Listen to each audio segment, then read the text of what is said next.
Les nageoires de Liara frémirent de détermination. « Montrez-moi le chemin », dit-elle, ajustant sa prise sur Ethan pour lui permettre une plus grande mobilité tout en maintenant leur contact intime. « Je vous fais confiance. » Ces mots, combinés à son étreinte continue, déclenchèrent une montée d'instinct protecteur chez Ethan, le surprenant par son intensité. Il commença à se déplacer avec elle à travers les branches supérieures, utilisant son grappin pour franchir des écarts plus larges tout en restant bien au-dessus des prédateurs en chasse au sol. La princesse bougeait avec lui en parfaite synchronisation, comme s'ils avaient déjà fait cela des centaines de fois. Sa grâce naturelle complétait ses mouvements calculés, transformant ce qui aurait dû être un voyage maladroit à travers les cimes en quelque chose d'élégant. « Votre espèce continue de me fasciner », dit-elle lors d'une brève pause alors qu'Ethan observait leur prochain chemin. Ses écailles étaient maintenant d'un indigo profond et pulsant, semblant refléter la lumière des étoiles filtrant à travers les feuilles. Une telle ingéniosité, une telle adaptabilité. Nous avons des légendes sur les humains, vous savez. Ethan sécurisa leur position sur une large branche, mais ne la lâcha pas. L'excuse de devoir rester proche pour la sécurité devenait de plus en plus mince à chaque instant. « Oh, et que disent ces légendes ?» demanda-t-il. Elle traça un doigt le long du col de sa combinaison, le contact envoyant une décharge électrique à travers lui. Elles disent que les humains sont les survivants parfaits de l'univers, que vous pouvez endurer n'importe quelle épreuve, surmonter n'importe quel obstacle, vous adapter à n'importe quel monde. Ses yeux rencontrèrent les siens, remplis d'une intensité qui lui coupa le souffle. Et qu'être choisi par un humain, c'est être choisi par les étoiles elles-mêmes. Avant qu'Ethan ne puisse répondre, un son lointain attira son attention, le sifflement distinctif de véhicules à gravité approchant.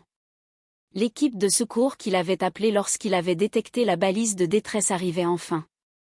Le palais royal d'Aros Prime s'élevait vers le ciel alien tel une montagne vivante de marbre et d'acier, son architecture organique formant des courbes défiant la gravité. Ethan se tenait devant l'entrée massive, toujours vêtu de son équipement de terrain, douloureusement conscient de la boue séchée et du tissu déchiré qui le faisait ressortir parmi les gardes royaux arcosiens impeccablement habillés. Le roi Voro lui-même avait insisté pour une audience immédiate après avoir appris le sauvetage de sa fille. Ethan ne pouvait s'empêcher de remarquer comment les mains des gardes ne s'éloignaient jamais complètement de leurs armes tandis qu'ils l'escortaient à travers les corridors majestueux. La salle du trône était une vaste chambre au plafond si haut qu'il disparaissait dans l'obscurité. Le roi était assis sur un des surélevés, ses écailles d'un bleu nuit profond frôlant le noir, signe d'âge et de sagesse parmi leur espèce. Contrairement à la grâce fluide de sa fille, il portait une présence prédatrice immense qui rappelait à Ethan les chasseurs d'ombre qu'ils avaient échappés quelques heures auparavant. « Approchez, humain », résonna la voix du roi à travers la salle. Ethan obéit, remarquant comment la princesse Liara se tenait à la droite de son père, ses écailles scintillant de motifs subtils qui semblaient presque anticipatifs. « Votre Majesté », dit Ethan en s'inclinant, se rappelant des protocoles qu'il avait étudiés lors de sa première année sur ce monde. « Je suis honoré de votre. »« Vous avez sauvé la vie de ma fille », interrompit le roi, son ton indéchiffrable. « Nos lois concernant de tels actes sont anciennes et absolues. » Ethan jeta un coup d'œil à Liara, confus. Elle rencontra son regard avec ses yeux ambrés captivants, et il aurait juré qu'un sourire fantomatique jouait sur ses lèvres. « Je crains de ne pas comprendre, votre Majesté, » dit Ethan prudemment. « Je n'ai fait que ce que n'importe qui aurait fait dans cette situation. » Les écailles du roi ondulèrent, peut-être avec amusement, mais ce n'était pas n'importe qui l'avait sauvé, n'est-ce pas? C'était vous, Ethan Carter, qui avez développé des outils spécifiquement pour combattre les prédateurs les plus mortels de notre monde. Vous, qui avez risqué votre propre vie pour assurer sa sécurité. Et maintenant, selon nos lois les plus sacrées, vous devez être récompensé. L'esprit scientifique d'Ethan commença à assembler des fragments de conversation des dernières heures, les paroles de Liara sur les légendes humaines, la façon dont elles semblaient presque satisfaites malgré leur situation désespérée, l'éclat anticipatif dans ses yeux. La loi est claire, continua le roi, sa voix devenant plus formelle. Celui qui sauve un membre de la famille royale doit être lié à lui pour garantir que cette protection puisse être offerte à nouveau si nécessaire. Par conséquent, je vous offre la main de ma fille en mariage.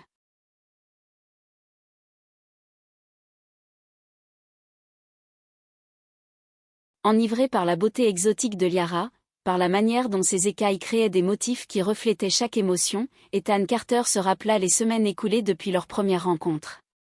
Il avait exploré chaque centimètre de ses écailles, appris chaque son qu'elles pouvaient produire, et découvert à quel point leurs espèces pouvaient être compatibles. « Me fais-tu confiance ?» demanda-t-il, répétant les mots qu'il lui avait dit cette première nuit dans la forêt.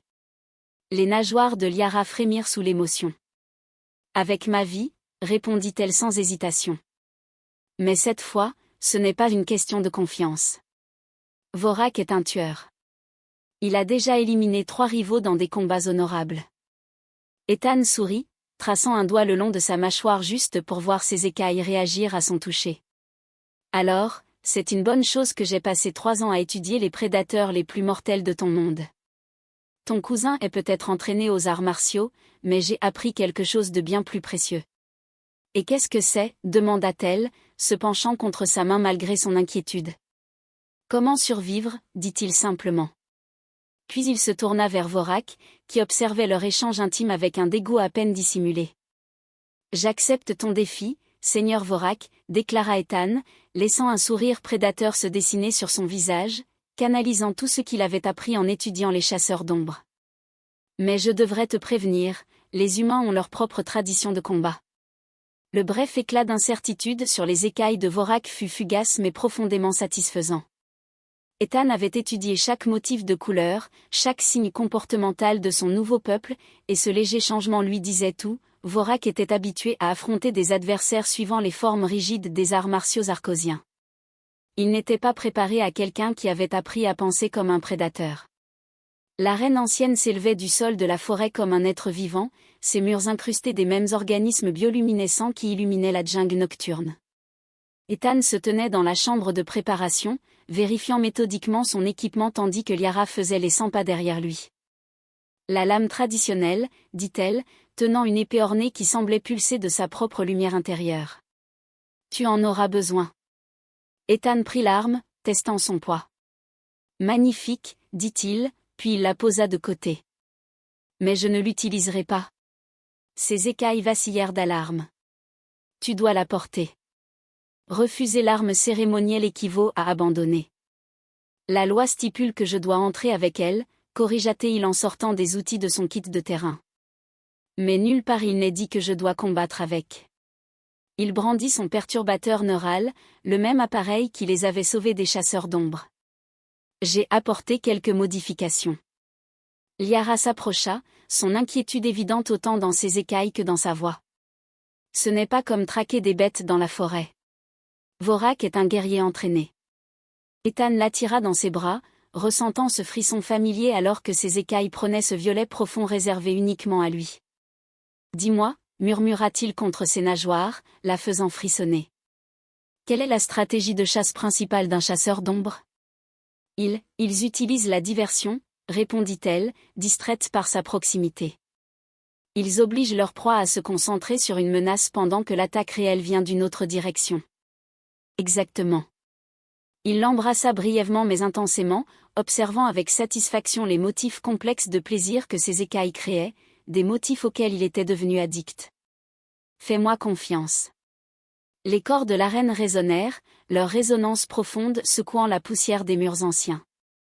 Ethan recula, fixant son équipement modifié tout en essayant de graver dans sa mémoire l'apparence de Liara en cet instant, inquiète mais fière, ses écailles montrant à la fois la peur et un amour farouche. « Reviens-moi » ordonna-t-elle, son autorité royale vacillant légèrement. « Toujours » promit-il. Puis il se tourna et entra dans l'arène. L'arène elle-même était un cercle parfait, son sol recouvert de sable phosphorescent qui révélait chaque mouvement, chaque goutte de sang. Vorak attendait déjà au centre, son armure cérémonielle brillant sous la lumière des organismes bioluminescents, ses écailles rayonnant de confiance et d'agressivité. Ethan avança à pas mesurés, tenant la lame cérémonielle correctement mais lâchement dans sa main droite. Il cataloguait chaque détail de la posture de son adversaire, chaque changement dans la couleur de ses écailles qui pourrait trahir son intention. C'était comme étudier le comportement d'un prédateur, se dit-il, mais avec des enjeux bien plus élevés.